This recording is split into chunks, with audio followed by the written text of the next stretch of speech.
सागर में छठ महापर्व की धूम दिखाई दी, जहां पूरी आस्था और श्रद्धा भाव के साथ शहर में रहने वाले पूर्वांचल वासियों ने इस पर्व को हर्षोल्लास के साथ मनाते हुए सूर्य देव की उपासना की। सागर के लाखा बंजारा झील के पुनर्द्वार के काल के चलते इस बार हालांकि पर्व को मनाने वालों को सूर्य देव को अर्घ्य देने के लिए खासी परेशानी उठानी पड़ी और उन्हें अस्थायी जलकुंड के सहारे पूजन करना पड़ा।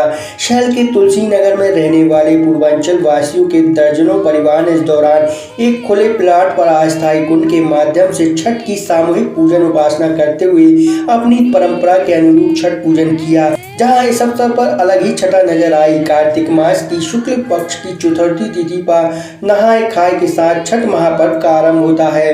अगले 4 दिनों तक इसकी धूम रहती है। भक्त को संतान प्राप्ति और उनकी लंबी उम्र की कामना के लिए किया जाता है। छठ पर्व के दूसरे दिन खरना, तीसरे दिन अस्तांचलगामी सूर्य को अर्घ्य दिया जाता है और चौथे दिन उगते सूर्य को अर्घ्य दिया जाता है। इसके साथ ही चौथे दिन के अर्घ्य के साथ व्रत का पालन किया जाता है। इस व्रत में भगवान सूर्य और छठी मैया की पूजा की जाती है। स्त्री और पुरुष दोनों ही व्रत कर सकते हैं। पौराणिक कथाओं के अनुसार छठ महापर्व की शुरुआत महाभारत काल में मानी जाती है। बताया जाता है कि जल में कमर तक खड़े होकर सूर्य देव की पूजा की परंपरा कर्ण ने शुरू की थी। कर्ण हर रोज घंटों तक कमर पानी खड़े होकर सूर्य की उपासना करते थे, उनको जल अर्पित करते थे। इसलिए छठ के तीसरे और चौथे दिन कमर तक जल में खड़े होकर सूर्य को अर्घ्य दिए देने की परंपरा चली आ रही है।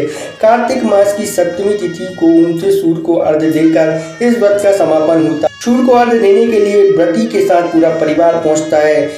अर्घ्य में लोग सूर्य देवता को जल दूध अर्पित करते हैं। इसके बाद चीनी और नींबू का शरबत पीकर अपना व्रत तोड़ती है, फिर अन्न ग्रहण करती हैं। इस दौरान व्रतधारी 36 घंटे निर्जला रहती हैं। सूर्य को अर्घ्य देने से पहले बांस की टोकरी में फल, ठेकुआ, लड्डू, सूप, दूध, चल, पत्ते लगे गन्ने, पानी वाला नारियल, चावल, सिंदूर, दीपक, धूप, अदरक का हरा पौधा, हल्दी, मूली, मीठा, नींबू, शरीफा, केला, नाशपाती, शकरकंदी, सुतनी, अगरबत्ती, धूपबत्ती, कपूर, मिठाई, गुड़, चावल का आटा, गेहूं, पान, सुपारी, शहद, कुमकुम, चंदन सामग्री में को सूर्य में सजाया जाता है। छठी मैया की पूजा करती है और सूर्य को अर्घ्य देते हुए अपने परिवार के सुख समृद्धि की कामना करती हैं। लोक आस्था के पर्व उत्सव को बड़ी धूमधाम से मनाया गया, जहां भजन कीर्तन का दौर पूरी पूजा के दौरान अलग ही समा बांधे नजर आया।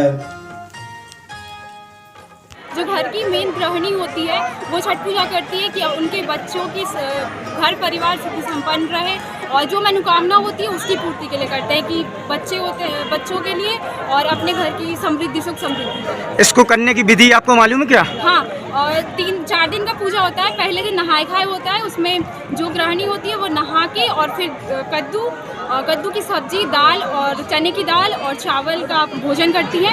फिर दूसरे दिन खरना होता है। खरना के दिन खीर, जो गुड़ की और दूध की और चावल की खीर बनाई जाती है, तो खीर से और केले से और रोटी से पूजा करते हैं शाम को।